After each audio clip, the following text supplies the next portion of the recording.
দিবা, ঠিক আছে? শোনো কাজী সাহেব, ওকে আমি যে এই যে বিয়ে দিছিলাম, আবার এই যে ছাড়া দিল, আমার তো কিছু দিনা পাওনা আছে না। এটা আমি দিচ্ছি, আমি ব্যবস্থা আমি করছি। দেন টাকা দেন, আমি চলে যাই, আমি আর থাকতে পারতেছি না। দেন তাতে যা পারেন দেন, 1000 দিলে হবে না? যা পারেন তাই দেন তো।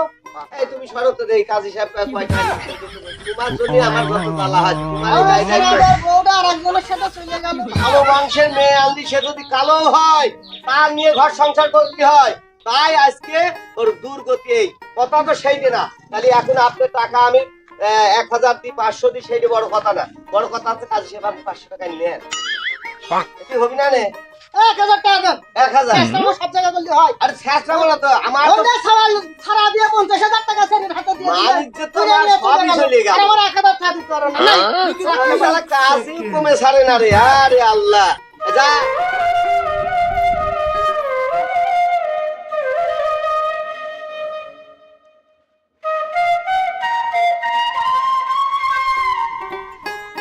এই রাশিদুল, এই শোন, শোনে দেখলি তো তোর বউ কত বড় খারাপ। তোর সঙ্গে যখন ছিল তারপর ওই লোকের সাথে পরকিয়া করতো, বুঝতে পারছিস? এই পরকিয়া করার পরও এই বাচ্চাটা কথা ভাবি নাই, সারা দিলি সে টাকা দিলি না, দেলমোহরের টাকা দিলি, সেই টাকাগুলো নিজে না গুনি ওই ভাতার দেখুন আইলিও, বুঝতে পারছিস? দেখলি তো বিষয়টা? আমি জানি, কয়েকবার করে আমি ধরতেও গেছি, ধরেওছি। শুধুমাত্র যে লোকের সাথে আজকে আমার বউর বিয়ে হইলো, আমার বউ বিয়ে করলো, শুধু এই লোক না, এই লোকের মতো আরো লোক আছে। কিন্তু আমি আমার সওয়ালের চিন্তা করে, ওর ভবিষ্যতের চিন্তা করে আমি ওর ভালো মন্দ কিছু করি নাই, যে কলি পরে মানুষ সমাজে আমার একটা বদনাম আসবিনি, আমার সওয়ালটা এতিম হয়ে যাবিনি। সেই লোক আজকে নিজেই পরকিয়া করে, প্রেম করে, বাড়া যায় উনার সাথে বিয়ে করে আসে আমার কাছ থেকে টাকা নিয়ে তো দিল, আর ওই নতুন স্বামী যে সেই টাকাটা গুনাইলো, তোমরা তো জানলে। সেটা তো আমরা দেখলাম, সাথে থাকিও তো সব করলাম, কাজী মোল্লা টাকাটাও দিলাম, যে এই মুহূর্তে তোর সমস্যা, আমি টাকা পয়সা দিলাম। যাই হোক, এখন বাচ্চাটার দিকে একটু খেয়াল রাখিস।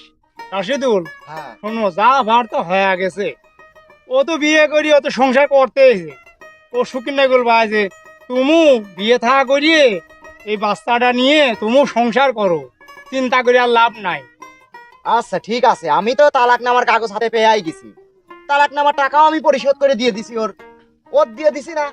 আমি যখন তালাকনামার কাগজ হাতে পেয়ে গেছি, তখন আমি 1 মাস হোক, 15 দিন হোক, আর 1 সপ্তাহ হোক, এর মধ্যে আমি বিয়ে করবই।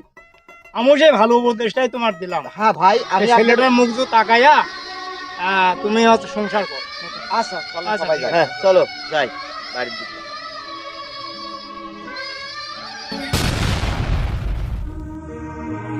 এ আল্লাহ, তুমি কেন আমার এই দুনিয়াতে পাঠাইলা?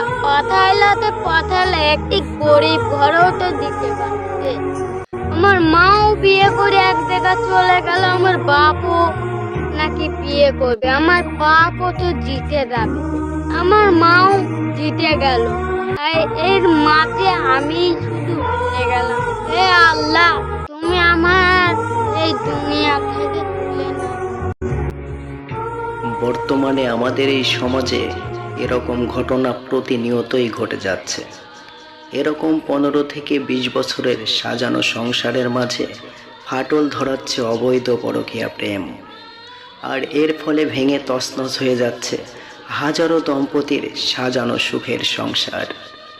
আর বিচ্ছেদের পর স্বামী স্ত্রী দুজন দুদিকে গেলেও যাওয়ার জায়গা হয় না শুধু তাদের ফেলে যাওয়া সন্তানের।